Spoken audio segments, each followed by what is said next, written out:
সকলকে জয় যিশু। সকলকে স্বাগত এবং ধন্যবাদ জানিয়ে প্রভুর বাক্য নিয়ে চলে আসলাম আরও একটা সুন্দর দিনে। প্রত্যেকটা দিনের মতন আজকের আরও একটা সময় পেয়েছি।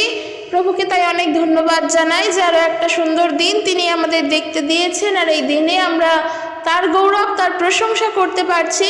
এতে ঈশ্বরের অনেক গৌরব হোক, তার ধন্যবাদ হোক। তো চলো আজকের ভিডিও শুরু করব। আজকের যে বিষয় নিয়ে আলোচনা করব, তোমরা দেখেছো আজকের টপিক হলো যে প্রভু যিশুর কাছে জাতের বিচার কি ছিল, কিংবা প্রভু যিশু কি সত্যি জাতপাতে বিশ্বাসী ছিলেন, কি জাতপাতকে তিনি মানতেন। আজকের আমার বিষয় এটা। কেন এটা আমার বিষয়? কারণ বর্তমান পরিস্থিতিতে যেভাবে খ্রিস্ট বিশ্বাসীদের ওপরে চারিদিকে হামলা হচ্ছে, তাদেরকে একটা বিষয় এটাই বারবার করে স্পষ্ট করে তারা বলছেন যে খ্রিস্টানরা এসে মানুষের ধর্মকে পরিবর্তন করে দিচ্ছে, খ্রিস্টানরা এসে আমাদের অন্য জাতের করে দিচ্ছে। খ্রিস্টানরা নিজেরা একটা আলাদা জাত, আলাদা ধর্মের, আলাদা পাতের, আমাদেরকেও চেষ্টা করছে তারা টেনে নিয়ে গিয়ে তাদের ধর্মে, তাদের জাতে নিয়ে চলে যাওয়ার। আর আমরা যারা কিনা এদের বিরোধিতা করছি, যারা খ্রিস্টানদের বিরোধিতা করছি, আমাদের সচেতন হতে হবে। ঠিক এমনটাই প্রচার চলছে এবং এমনটাই দোষারোপ খ্রিস্ট বিশ্বাসীদের উপরে লাগানো হচ্ছে। আর সেই কারণের জন্য আজকের আমার এই ভিডিও নিয়ে আমি চলে এসেছি। আমরা আজকের দেখব, আমরা শিখব, আমরা জানার চেষ্টা করব। সর্বপ্রথম সর্বশুরুতে আমি বলতে চাই, এই একটু মুহূর্তের জন্য প্রভু যিশুকে দূরে সরিয়ে রাখো, কারণ আমরা শুরু থেকে তো যিশুকে জানিনি। আমরা জন্মগত খ্রিস্টান নই, আমরা কনভার্ট খ্রিস্টান। আর সেই কারণের জন্য প্রভু যিশুকে তো পরে জানলাম, তার আগে আমরা কাদেরকে চিনতাম, এখনও চিনি, এমনটা না যে চিনি না। এখন তাদের সঙ্গে একটা নাম যোগ হয়েছে, তা হলো যিশু। আর এখন আমরা সেই যিশুর প্রতি বিশ্বাসী, তার পথের অনুসরণকারী। তো সেটা পরের বিষয়। কিন্তু যাদের কথা আমি বলছি তারা হলেন শ্রী রামকৃষ্ণ, স্বামী বিবেকানন্দ, শ্রী চৈতন্যদেব। এনাদের কথা আমরা জানি তো। এনারা হলেন একজন মহাপুরুষ। হ্যাঁ, তারা কেউই ঈশ্বর নন। স্বামী বিবেকানন্দ ঈশ্বর নন, তিনি তো মানুষই। শ্রী রামকৃষ্ণ ঈশ্বর নন, শ্রী চৈতন্যদেবও ঈশ্বর নন, এনারা ঈশ্বর নন। কিন্তু আমরা যিশুকে এনাদের সঙ্গে দেখলেও যিশুকে আমরা ঈশ্বর বলে বিশ্বাস করি তখন, যখন আমরা যিশুর বিষয়ে আরও জানার চেষ্টা করি, আরও জানতে পারি। এবং যখন আমরা শ্রী চৈতন্যদেবের বিষয়ে দেখব, তাদের বিষয়ে জানতে জানতে একটা জিনিস হয়, কোথাও গিয়ে খুঁজে পাবে না যে তারা ঈশ্বর। কিন্তু যিশুর বিষয়ে যত জানবে, ধীরে ধীরে ধীরে ধীরে এটা বুঝতে পারবে যে তিনি ঈশ্বর, এটাই তার স্পেশালিটি। কিন্তু বিষয়টা আমি সেদিক থেকে দেখছি না, কারণ প্রভু যিশু ঈশ্বর তো বটেই, তার আগেও তিনি একজন সাধারণ মানুষ। তিনি একজন মানুষ হয়ে এই পৃথিবীতে এসেছেন, যেমন শ্রী চৈতন্যদেব ছিলেন, যেমন কিনা শ্রী রামকৃষ্ণ ছিলেন। তো সেই কারণের জন্য তাকে ঈশ্বর বলে জানার আগেও এই এখনকার জন্য আজকের টপিক অনুসারে তাকে মানুষ বলে আমরা চিনি।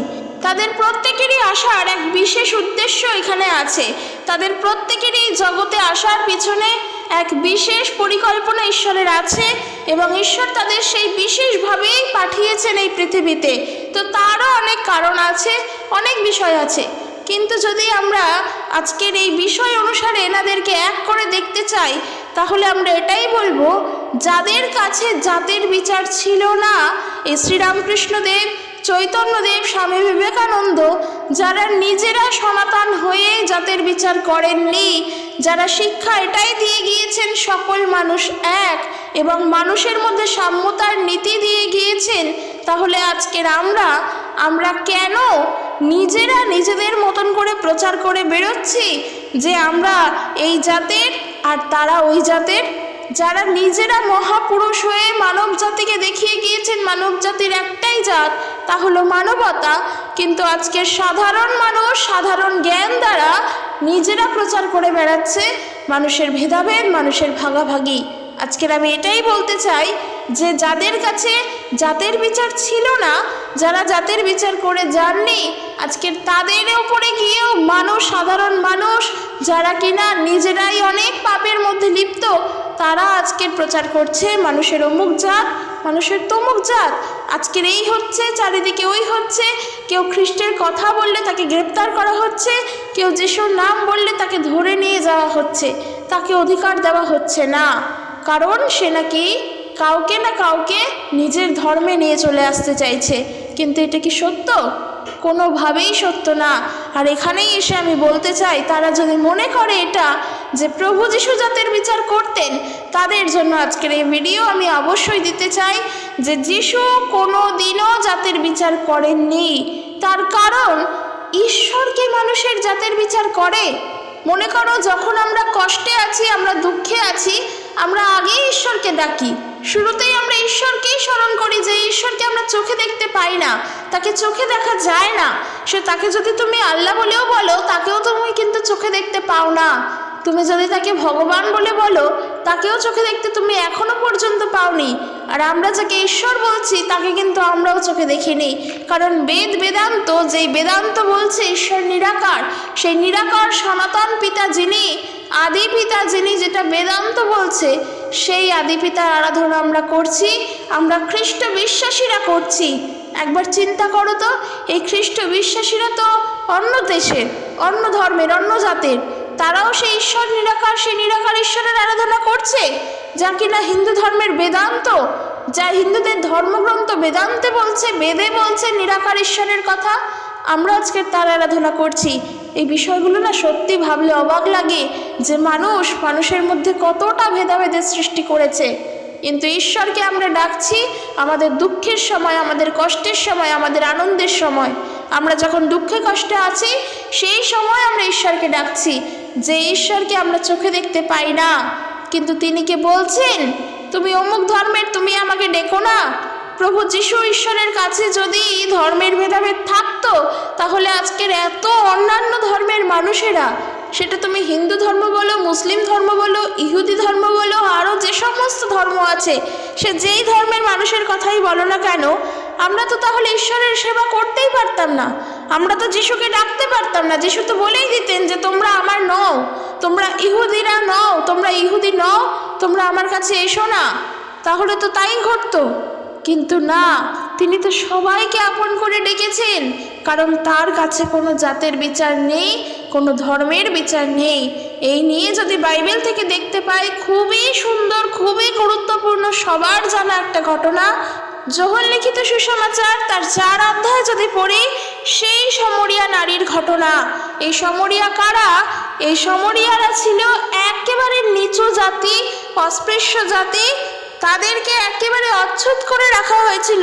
তখনকার সময় যারা ইহুদি নেতারা ছিলেন, ইহুদি নেতারা সমরিয়াদের অঞ্চলে তো যেতেনই না, বরং সমরিয়ারা যেই পথ ধরে হাঁটতেন, ইহুদিরা সেই পথ দিয়েও যেতেন না। এতটাই তারা এর বিচার করত, এই জাত, এই পাতের বিচার ইহুদি ধর্মগুরুদের মধ্যে এতটাই প্রবলভাবে ছিল যে সমরিয়ারা নিচু জাতের, তাদের কাছে যাওয়াও যায় না। এই জিনিসটা তো তখনকার সময় শুধু নয়, বর্তমান যুগে দাঁড়িয়েও, ইভেন বর্তমানের আগে এই ইতিহাস যদি পড়ি, ভারতবর্ষের ইতিহাস যদি পড়ি, আমরা সেখানেও দেখতে পাই এমন নিচু জাত, অস্পৃশ্য জাত আমাদের পশ্চিমবঙ্গে শুধু নয়, তথা ভারতবর্ষেও কত রয়েছে। বিশেষ করে আমি উদাহরণ দিতে বলতে চাই, যারা কামার, যারা ছুতর, তারপর যারা বাগদি, যারা তাঁতি, তারা কিন্তু প্রকৃত অর্থে সমাজের নিচু জাত। তাদেরকে যারা নাপিত, তাদেরকে ধরাও যায় না, তাদেরকে ছোঁয়াও যায় না। তারা নিচু জাতের, তারা উচ্চ জাতের নয়। এবং এই ভেদাভেদ এখনও রয়েছে সমাজে। আর তার জন্য সেই সমস্ত মানুষকে কতটা প্রবলেমে পড়তে হয়, কতটা কষ্টের মধ্য দিয়ে জীবন কাটাতে হয়। আর এই ক্ষেত্রে বলবো যে দেখো, যেহেতু সমরিয়া নারীর কথা বলা হচ্ছে, সেই সমরিয়া প্রদেশও ছিল কিন্তু তেমন নিচু জাতের। আর প্রভু যিশু সেই প্রথা কি করে ভাঙলেন? যখন সেই সমরিয়া নারীর হাত থেকে প্রভু যিশু জল পান করলেন। তিনি কুয়োর সামনে বসেছিলেন, আর তখন সমরিয়া নারী এসে সেই কুয়ো থেকে জল তুলছিলেন। আমরা জানি, আমরা যদি পড়ি সেখানেই দেখতে পারবো। দেখো, যদি পড়ি যখন তার 4 অধ্যায় 4 পদ থেকে, আর সমরিয়ার মধ্য দিয়ে তাহাকে যাইতে হইল, তাহাতে তিনি সুখর নামক সমরিয়ার এক নগরের নিকটে প্রবেশ করিলেন। যাকব আপন পুত্র যোসেফকে যে ভূমি দান করিয়াছিলেন, সেই নগর তাহার নিকটবর্তী, আর সেই স্থানে যাকবের কূপ ছিল। তখন যিশু পথশ্রান্ত হওয়াতে অমনি সেই কূপের পার্শ্বে বসিলেন। বেলা তখন অনুমান 6 ঘটিকা। সমরিয়ার একটি স্ত্রীলোক জল তুলিতে আসিল। যিশু তাহাকে বলিলেন, আমাকে পান করিবার জল দাও। কেননা তাহার শিষ্যেরা খাদ্য ক্রয় করিতে নগরে গিয়াছিলেন। তাহাতে সমরিয়া স্ত্রীলোকটি বলিল, আপনি যিহুদি হইয়া কেমন করিয়া আমার কাছে পান করিবার জল চাহিতেছেন? আমি তো সমরীয় স্ত্রীলোক, কেননা সমরীয়দের সহিত যিহুদিদের ব্যবহার নাই। যিশু উত্তর করিয়া তাহাকে কহিলেন, তুমি যদি জানিতে ঈশ্বরের দান কি, আর কে তোমাকে বলিতেছেন আমাকে পান করিবার জল দাও, তবে তাহারই নিকটে তুমি যাচনা করিতে এবং তিনি তোমাকে জীবন্ত জল দিতেন। প্রভু যিশু কিন্তু সেখানে ভেঙে দিলেন ওই প্রথা, যখন তিনি সমরিয়ার হাত থেকে জল চাইলেন। আর সমরিয়া বললেন, আপনি তো যিহুদি, আপনি কেন আমার থেকে জল চাইছেন? যিশু কি বললেন, যদি তুমি জানিতে আমি কে আর কে তোমার থেকে জল চাইছে, তখন তুমি আমার কাছে কিছু চাইতে এবং আমি তোমাকে জীবন জল দিতাম। এই যে জীবন জল দিতাম, এর তো ব্যাখ্যা আছে। ওই জন্য আমি বললাম যে তিনি ঈশ্বর আমরা ধীরে ধীরে পড়লে জানবো, কিন্তু শুরুতেই জানবো তিনি মানুষ। তিনি মানুষ হয়েছিলেন বলেই তার পিপাসা পেয়েছিল, আর সমরিয়ার কাছে গিয়ে তিনি জল চেয়েছিলেন। এই যে জল চাইলেন, তিনি ওখানে প্রথা ভেঙে দিলেন। তার কাছে কোনো জাত নেই, তার কাছে কোনো পাত নেই, তিনি কোনো জাতপাতের ধার ধারেন না। কারণ ঈশ্বরের দান কি তা যদি না বুঝি, তাহলে আমরা জাতের বিচার করেই সমাজে চলব। আর যার ফলে তাদের সেখানে যে নীতি, সাম্যতার নীতি, তা আর প্রকাশ করতে পারবো না। আমরা আরও যদি দেখি, প্রভু যিশু কুষ্ঠরোগীকে ভালো করেছেন। যেই কুষ্ঠরোগীর সামনে মানুষ যায় না, যেই কুষ্ঠরোগীকে মানুষ ছুঁয়েও দেখে না, সেই কুষ্ঠরোগীকে ধরে প্রভু যিশু তাকে সুস্থ করেছেন। শুধু তাই নয়, প্রভু যিশুকে পাপীদের বন্ধু বলা হতো। যারা সমাজের নিচু তলার শুধু নয়, যারা সমাজে অবহেলিত, যারা সমাজে একেবারে অবদমিত হয়ে পড়ে রয়েছে, প্রভু যিশু তাদেরকে ধরে তুলেছেন। যাদেরকে মানুষ চোখেও দেখে না, যারা বিশেষ করে নিজেদের পাপের কারণে জর্জরিত হয়ে এই সমাজ থেকেই, ইহুদি সমাজ থেকে আলাদা থাকতো, তাদের বন্ধু কেউ ছিল না, প্রভু যিশু তাদের বন্ধু হয়ে এসেছেন। তাই তো যিশুকে পাপীদের বন্ধু বলা হয়। যত রকমের খারাপ কাজ মানুষ করত এবং যারা যারা করত, প্রভু যিশু তাদের সঙ্গেও বন্ধুত্ব করেছেন। কারণ যিশুর একটা কথাই তিনি যেটা বলেছেন যে আমি পাপীকে ভালোবাসি, পাপকে না। অর্থাৎ তুমি যে অন্যায় কাজটি করছো, আমি তোমাকে ভালোবাসি, তোমার ওই কাজটিকে আমি ভালোবাসি না। উদাহরণস্বরূপ ধরো, তুমি আজকে প্রচুর নেশার মধ্যে আসক্ত, তবুও যিশু তোমাকে তুলে ধরবেন, কারণ প্রভু তোমাকে ভালোবাসেন, তোমার নেশাটাকে নয়।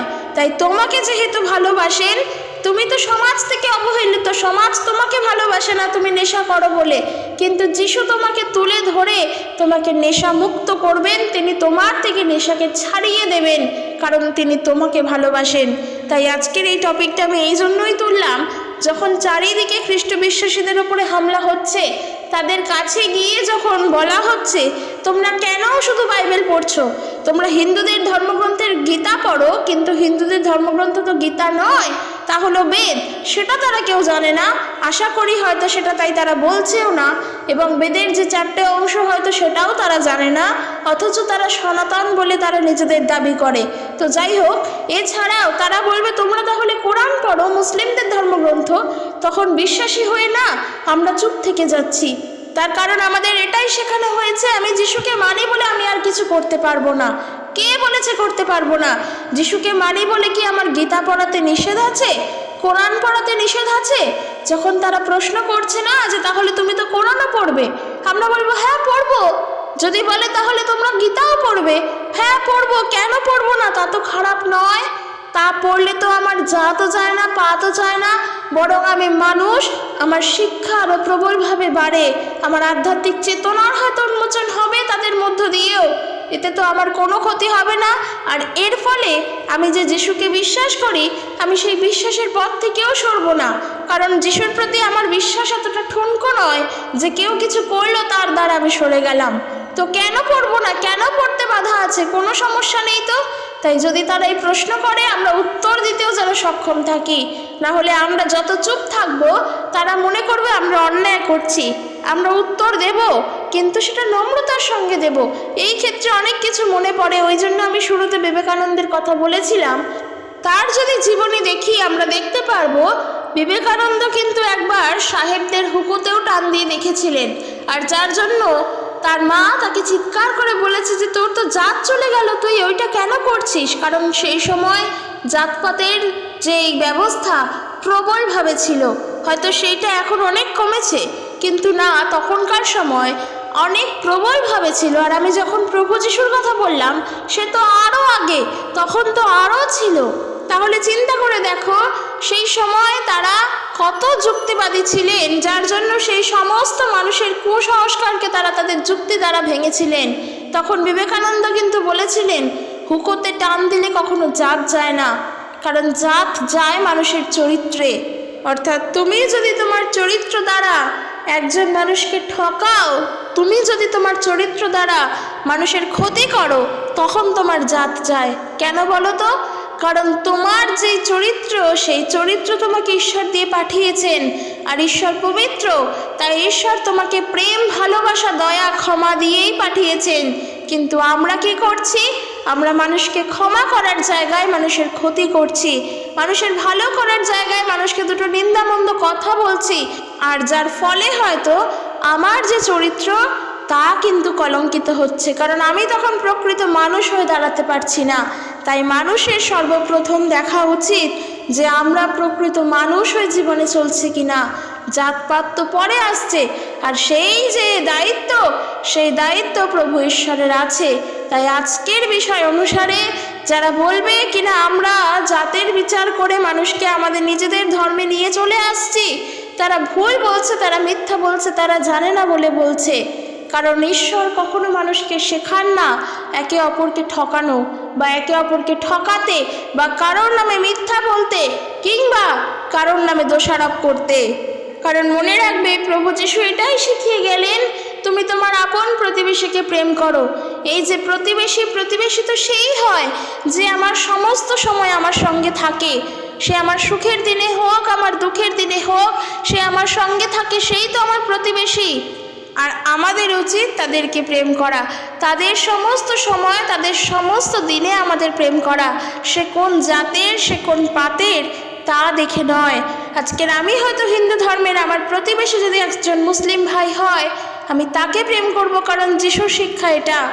কারণ মানুষকে প্রেম করতে প্রভু যিশু সর্বপ্রথম শিখিয়েছেন, তার ধর্ম দেখে নয়, তার জাত দেখে নয়, তার পাত দেখে নয়।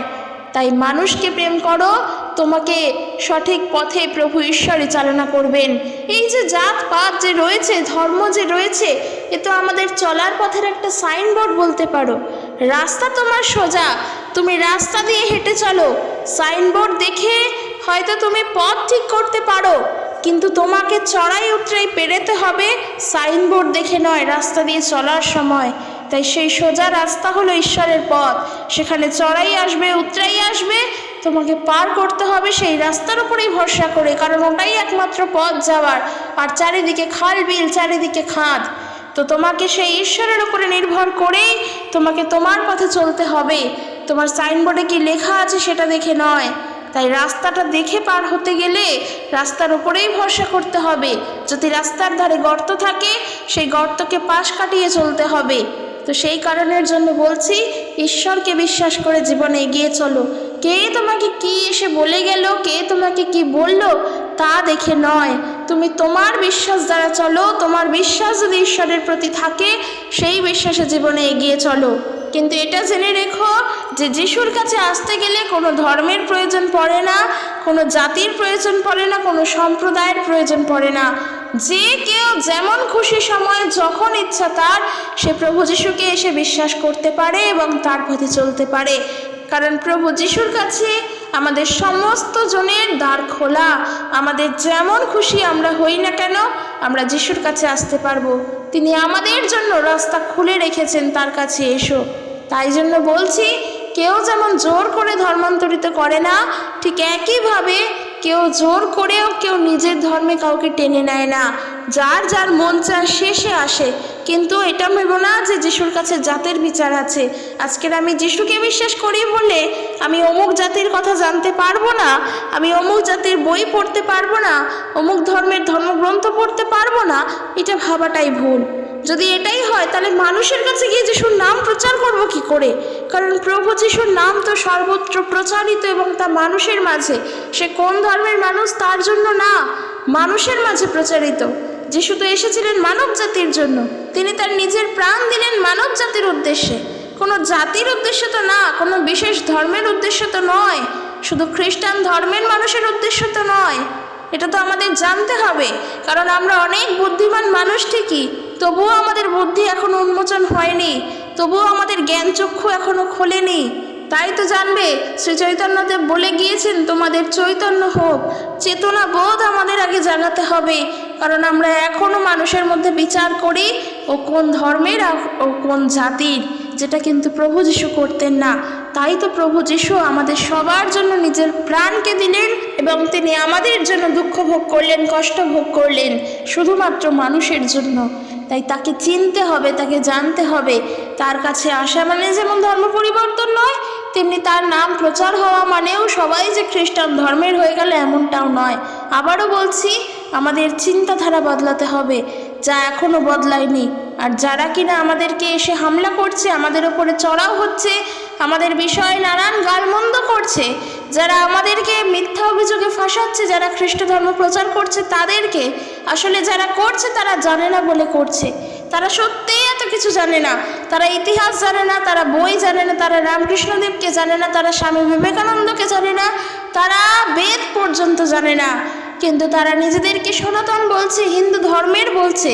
আগে নিজের খুঁটি শক্ত করো, তারপর তোমরা সেই সমস্ত ধর্ম নিয়ে মানুষের কাছে বলতে বেরো। যখন তাদেরকে আমরা দুটো প্রশ্ন করে বসবো যে জাত আসলেই কিসে আসে যায় আর জাত খোয়ানো আসলে কি, উত্তর কিন্তু তারাও দিতে পারবে না। তাই যেহেতু তারা জানে না, তাই তারা এত কিছু করছে আর তারা এসে চড়াও হচ্ছে। কিন্তু আমরা জানার চেষ্টা করব, এই জন্য যেন আমরা ওই সময় দাঁড়াতে পারি, আমাদের কাছে যেন উত্তর থাকে এবং যুক্তিযুক্ত যুক্তিপূর্ণ উত্তর। সেখানে কোনো জল মেশানো থাকবে না, সেখানে বাকবিতণ্ডা সৃষ্টি হবে না যদি যুক্তি দিয়ে উত্তর দিতে পারি।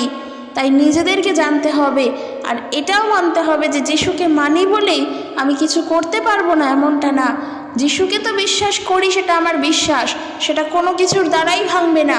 কিন্তু যিশুর পথে থেকে এগুলোও আমাকে জানতে হবে, যেহেতু আমি এই সমাজে বাস করছি, আমার চারিপাশে এই মানুষজনেরা রয়েছেন, তাদেরকে তো শেখাতে হবে, এটা আমাদেরও বুঝতে হবে। তো চলো আজকের এখানে শেষ করছি। ভিডিওটি কেমন লাগলো জানিও, আর অবশ্যই সকলের কাছে পৌঁছে দিও। ঈশ্বর তার আপন বাক্যে প্রত্যেককে আশীর্বাদ যুক্ত করুক। জয় যিশু, প্রেজ দ্য লর্ড।